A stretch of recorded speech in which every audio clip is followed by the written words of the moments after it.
So guys आज फिर से आ चुके हैं हम लोग अपने ट्राई हैक मी प्लेटफॉर्म पर एंड द रूम इज ओवास टॉप 10। जी हाँ, ओवास टॉप 10। सो इसके अंदर में बहुत सारे वीडियो आप लोगों को देखने को मिल सकता है। हमारे यूट्यूब चैनल में बहुत सारे वॉक थ्रूज हम लोगों ने ऑलरेडी अपलोड कर रखा है, सो आप चेकआउट कर सकते हैं। सो आज के इस वीडियो में जो हम लोग टास्क सॉल्व करने वाले हैं, बहुत सारे टास्क आप लोग को आज मिलने वाले हैं, बहुत सारे फ्लैग आपको फाइंड करने होंगे।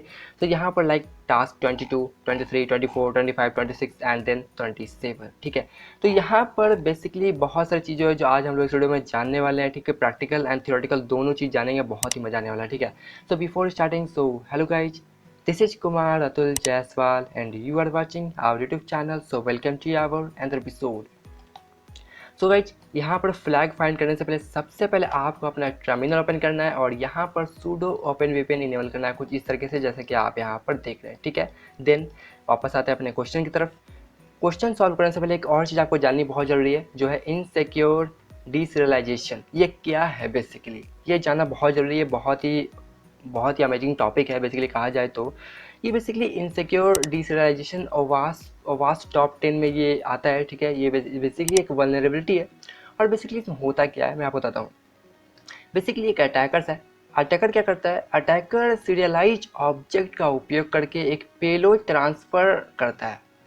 ये तब होता है जब इंटीग्रिटी चेक नहीं की जाती है।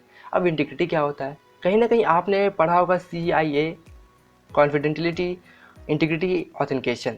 ठीक है, आपने कहीं पढ़ा होगा, अगर नहीं जानते तो कोई नहीं, इंटीग्रिटी मैं बताता हूँ बेसिकली इंटीग्रिटी क्या होता है। Integrity means when one person talk to each other, यानी कि एक बंदा दूसरे बंदे से बात कर रहा है, कम्युनिकेशन चल रहा है दोनों के बीच, और उन दोनों के बीच कोई थर्ड पर्सन आ जाए और उस मैसेज को, उस कम्युनिकेशन को वहाँ पर वो चेंज कर दे, मॉडिफाई करके वापस एक दूसरे में ट्रांसफ़र कर दे, that's mean this is called integrity. तो यहाँ पर यही होता है।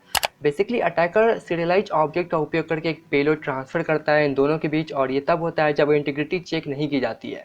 और ऐसे में डीसीरियलाइजेशन एंड डेटा सैनिटाइज ये मान्य नहीं होता है। तो ऐसे में ये बेसिकली एक वल्नरेबिलिटी है।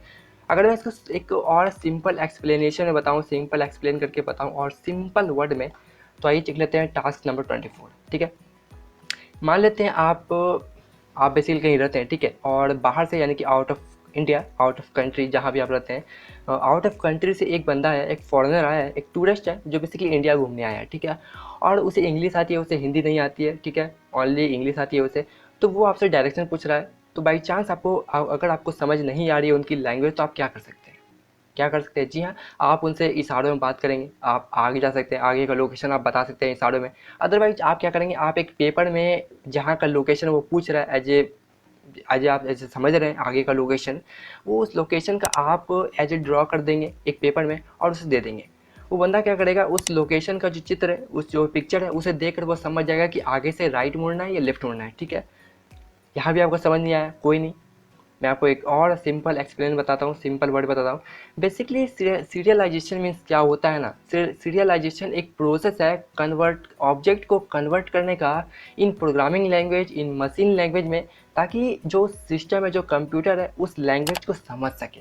ठीक है, ये करने के बाद अगर आप उस चीज़ को रीड करना चाहते हैं, उसे पढ़ना चाहते हैं, तो आप क्या करना पड़ेगा, यहाँ पर डी सीरियलाइजेशन करना पड़ेगा, यानी कि सीरियलाइजेशन का रिवर्स। सीरियलाइजेशन का रिवर्स करेंगे तभी आप उससे उस ऑब्जेक्ट को एज ए ह्यूमन रीड कर सकते हैं, अपने लिए रीडेबल बना सकते हैं। जस्ट मीन यही होता है इसका मतलब। अदरवाइज आप यहाँ पर रीड कर सकते हैं, बहुत सारा नॉलेज आपको गेन करने को मिलेगा। ठीक है, तो वापस आते हैं क्वेश्चन की तरफ। यहाँ पर क्वेश्चन पहला है 22 day 8 and the task name is insecure deserialization. ठीक है, तो यहाँ पर पहला क्वेश्चन पूछ रहा है who develop the Tomcat application. तो बेसिकली टॉम कैट एक बेसिकली अपाची, जैसा आपने सुना होगा, जैम सर्वर, अपाची सर्वर, कुछ इस तरीके से ये टॉम कैट एप्लीकेशन है। बेसिकली इसे कौन डेवलप किया था, तो यहाँ पर आपको मिल जाएगा इसका एप्लीकेशन, इसका आंसर। बेसिकली मैं आपको दिखाता हूँ बेसिकली इसका आंसर क्या होगा। इसका आंसर होगा यहाँ पर डेवलपर, जैसे कि आप देख रहे हैं डेवलपर अपाची सॉफ्टवेयर फाउंडेशन, जैसे कि मैंने बताया जैम सर्वर अपाची। तो सिंपल मैं करता हूँ इसे पेस्ट एंड सबमिट पे क्लिक करते हैं। Hope guys your answer is correct. तो वापस चलते हैं सेकंड क्वेश्चन की तरफ। तो what type of attack that crashes services can you perform with insecure deserialization. For example insecure deserialization में कौन सा सर्विस परफॉर्म करेगा, बेसिकली किस टाइप का अटैक हो सकता है और वो सर्विस क्रैश कर सकती है यहाँ पर। तो यहाँ पर अगर आप पढ़ेंगे तो आपको पता चल जाएगा कि यहाँ पर कहीं ना कहीं लिखा हुआ है DOS डिनाइल ऑफ सर्विस, जो कि बेसिकली किसी भी वेब एप्लीकेशन, किसी वेबसाइट को अनअवेलेबल बनाता है, यानी कि कोई बंदा उस चीज़ को, उस वेबसाइट को, उस सर्वर को एक्सेस नहीं कर पाएगा। तो यहाँ पर डिनाइल ऑफ सर्विस होता है। अगर आप क्वेश्चन को अच्छे से पढ़ेंगे तो आपको समझ में आ जाएगा। डिनाइल ऑफ सर्विस सबमिट पे क्लिक करते हैं। Hope guys your answer is correct. तो चलते हैं टास्क 23। ठीक है, तो यहाँ पर पहला क्वेश्चन पूछ रहा है select the correct term of the following statement. So आपने पढ़ा होगा ऑब्जेक्ट के दो टाइप्स होते हैं। Object has are made of two things, like first one is state and second one is behaviour. तो यहाँ पर सेम इसी तरीके से प्रोग्रामिंग लैंग्वेज रिलेटेड यहाँ पर क्वेश्चन आपको मिल जाता है। If a dog was sleeping, अगर कुत्ता एक सो रहा है, अगर डॉग एक सो रहा है तो वुड दिस बी, उसका क्या होगा। बेसिकली वो मतलब कहने का मतलब है कि वो इसमें से कौन सा स्टेटमेंट सही होगा। तो यहाँ पर आप ऐसे भी समझ सकते हैं कि ये बिहेवियर हो सकता है, क्योंकि अगर आपने प्रोग्रामिंग लैंग्वेज पढ़ा हो तो पता होगा बेसिकली मैं ऐसे क्यों बोल रहा हूँ। ठीक है, सबमिट पे क्लिक करते हैं। होप कैच होने से करेक्ट। तो चलते हैं टास्क 24। टास्क 24 में अगर आप इसे पढ़ेंगे तो जैसे मैंने आपको बताया अभी, और एक और सिंपल एग्जांपल देता हूँ। जब भी आप कोई लॉगिन फॉर्म में अपना डेटा फिलअप करते हैं, पासवर्ड डालते हैं, तो वो पासवर्ड आप डालते हैं पासवर्ड 1 2 3। ठीक है, एंड द प्रोसेस, बैकएंड का प्रोसेस होता है, उससे बैकएंड का जो प्रोसेस होता है वो इनकोड होता है, इनक्रिप्टेड होता है। लाइक फॉर एग्जाम्पल बाइनरी कह सकते हैं, फॉर एग्जाम्पल बाइनरी हो सकता है कुछ इस तरीके से जैसे कि आप यहाँ पर देख रहे हैं। ठीक है, तो यहाँ पर बाइनरी फॉर्म में ये इनक्रिप्टेड होता है। उसके बाद डेटाबेस में जाकर as a human readable in store हो सकता है पासवर्ड 1 2 3। कुछ इस तरीके से यहाँ पर क्वेश्चन पूछ रहा है what is the name of the base to formatting that data is sent across a internet as. तो यहाँ पर आप पढ़ेंगे तो पता चल जाएगा कि यहाँ का आंसर क्या होगा, बाइनरी। ठीक है, तो ये बेसिकली इसे रीड करना बहुत जरूरी है। तो बाइनरी फॉर्म होगा बेस टू फॉर्मेटिंग। ठीक है, हो गया, जो आंसर इज करेक्ट। चलते हैं टास्क 25 इनसिक्योर डिसरियलाइजेशन। ठीक है, तो यहाँ पर आपको पढ़ना होगा बहुत जल्दी। कुकीज़ क्या होता है ये आपको पता होगा, अदरवाइज हमारे प्रीवियस लोग आप देख सकते हैं बेसिकली कुकीज़ क्या होता है, किस तरीके से क्रिएट करते हैं। ठीक है, PHP Java and Java otherwise whatever. ठीक है, तो यहाँ पर आप स्क्रॉल डाउन करेंगे, पूछ रहा है if a cookie had the part of the web.com/login what would the URL that the user has to visit be. तो यहाँ का सिंपल सा आंसर होगा web.com/login। मैंने इसे कॉपी करा, सिंपल पेस्ट करते हैं, सबमिट क्लिक करते हैं। वो क्या जो आंसर इज करेक्ट। सिंपल सा, बहुत ही सिंपल सा क्वेश्चन पूछते हैं ये लोग। ठीक है, कोई नहीं। What is the acronym for the web technology that secure cookies work over. तो बेसिकली वेब टेक्नोलॉजी का संक्षिप्त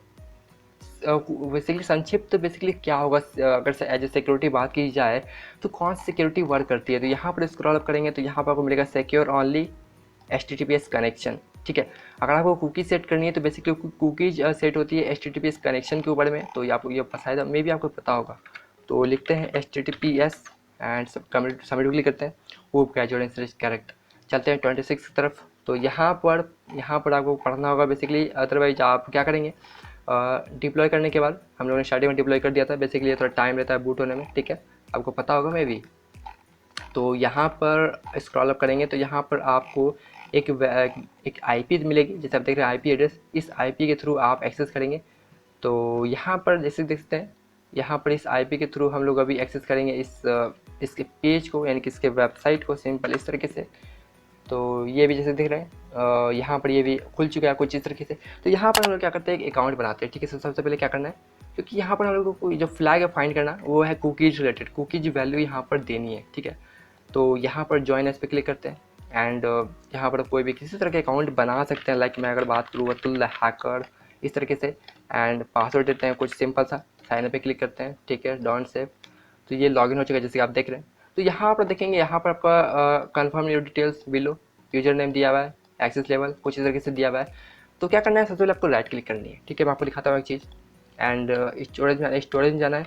स्टोरेज में जाने के बाद यहाँ पर आपको एक कुकीज़ की वैल्यू मिलेगी। जैसे अगर आप यहाँ पर जूम कर सकते हैं, यानी कि अपने रेजुलेशन बढ़ा सकते हैं वीडियो को, आप देख सकते हैं यहाँ पर आपको वैल्यू मिल रही है, वैल्यू। एंड इसके बाद यहाँ पर देख रहे हैं पासवर्ड की वैल्यू क्या है, ESDF रजिस्ट्रेशन क्या है, and session ID, user name, user type. ठीक है, एंड लेफ्ट साइड में देख सकते हैं सेम यहाँ पर आपको डिटेल दिया हुआ है, यहाँ पर आप मैच कर सकते हैं। तो यहाँ पर पहला क्वेश्चन जो पूछ रहा है वो है कुकीज वैल्यू। कुकीज वैल्यू क्या है, तो यहाँ पर ये कुकीज वैल्यू अगर मैं इसे कॉपी करके अदरवाइज मैं इसे पेस्ट करता हूँ तो ये यहाँ पर फॉल्स होगा। तो इसे हम लोग को यहाँ पर डिक्रिप्ट करना होगा। डिक्रिप्ट करने के लिए सिंपल हम लोग एक ऑनलाइन एक वेबसाइट का यूज करेंगे, base64 इनकोडिंग। और बेसिकली हम लोग इसे अगर आप इसे पढ़ेंगे तो आपको पता चल जाएगा कि ये base64 में से डिकोड करना है, ठीक है। तो यहाँ पर डिकोड पे चलते हैं एंड इस जो हम लोग ने कॉपी करा था कुकीज पेस्ट करते हैं, डिकोड पे क्लिक करते हैं एंड यहाँ पर स्क्रॉल डाउन करेंगे तो यहाँ पर आपको मिल जाएगा फ्लैग, जैसे कि आप यहाँ पर देख रहे हैं। तो लास्ट कर्ली ब्रेसेस तक आपको कॉपी करनी है, ठीक है, इस तरीके से। तो मैंने कॉपी करा, देन चलते हैं यहाँ पेस्ट करते हैं, ठीक है। मैंने पेस्ट करा कुछ इस तरीके से, सबमिट क्लिक करते हैं। होप का जो आंसर इज करेक्ट। ठीक है, इसी तरीके से सेकंड फ्लैग पूछ रहा है एडमिन डैशबोर्ड। तो यहाँ पर अगर आपको ये पढ़ना होगा तभी आप समझ पाएंगे क्या है बेसिकली ये एडमिन डैशबोर्ड और किस तरीके से फ्लैग फाइंड करना है। तो यहाँ पर जहाँ पर आप देख रहे हैं, दिखाता हूँ आपको। तो बेसिकली यहाँ पर आप देखेंगे यूजर टाइप जो देख रहे हैं, तो यूजर टाइप को हमें कन्वर्ट करना है एडमिन से एंड देन एंटर प्रेस करना है। कुछ इस तरीके से चेंज हो चुकी है। इसके बाद वापस चलते हैं क्वेश्चन की तरफ और यहाँ पर जो IP दी हुई है कुछ इस तरीके से, इसे आप यहाँ से राइट क्लिक करके open link in new type करें एंड हमारा डैशबोर्ड खुल जाएगा ही अतुल द हैकर कुछ इस तरीके से। एंड यहाँ पर आपको फ्लैग मिलेगा जैसे आप देख रहे हैं। तो सिंपल सा था, बहुत ही मज़ा आया मुझे ये खेल कर बता रहा हूँ।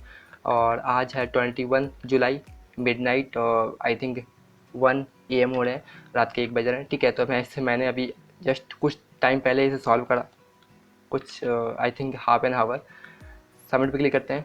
होप का जो आंसर इज करेक्ट। इस तरीके से आपको इन सभी क्वेश्चन को सॉल्व करना था।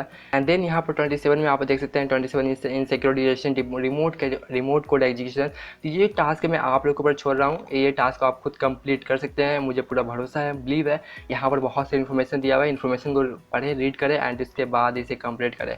आई होप गाइस आपको वीडियो बहुत पसंद आया। अगर आप हमारे चैनल पर नए हैं तो प्लीज़ नीचे दिखे सब्सक्राइब नहीं करके बगल के बेल के आइकन प्रेस कर दे और नीचे दिखे लाइक क्लिक करना बिल्कुल ना बोले। और इस वीडियो को अपने फ्रेंड के साथ जरूर शेयर कर दे, व्हाट्सएप फेसबुक हर जगह फैला दीजिए, भाई को सपोर्ट करें।